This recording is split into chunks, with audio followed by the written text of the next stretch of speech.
কাইফা তাকফুরুনা বিল্লাহি ওয়া কুনতুম আমওয়াতান ফাআহইয়াকুম সুম্মা ইউমীতুকুম সুম্মা ইউহয়ীকুম সুম্মা ইলাইহি তুরজাউন।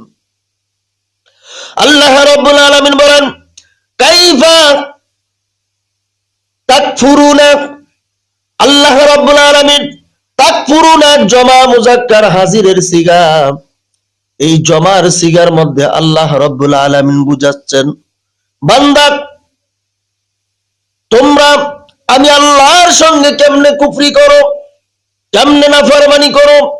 বান্দারা আমি আল্লাহ রাব্বুল আলামিন তোমার হাত দিলাম, তোমার পা দিলাম, তোমার চক্ষু দান করলাম, নিঃশ্বাস নেওয়ার মতো তোমাদেরকে নাক দান করলাম। আমি আল্লাহ তোমাদেরকে শোনার জন্য শ্রবণ শক্তি কান দান করলাম। শুধু তাই নয়, আমি আল্লাহ রাব্বুল আলামিন তোমার বিবেক নামক একটা ব্র্যান্ড দান করলাম। এই যে বিবেক দিয়ে তুমি আমি আল্লাহর প্রশংসা করবা, আমি আল্লাহর হুকুমগুলো তুমি মেনে চলবা।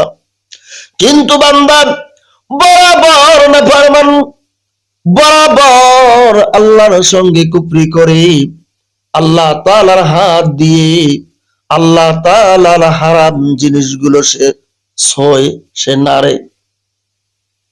আল্লাহ রাব্বুল আলামিন বলেন, বান্দা তোমার চক্ষু দৃষ্টি দান করেছি, শুধু চোখ দিয়ে আমি আল্লাহ ক্ষান্ত হতে পারতাম যে বান্দাকে আমি চক্ষু দান করেছি, বান্দার ডিজাইন হয়ে গেছে।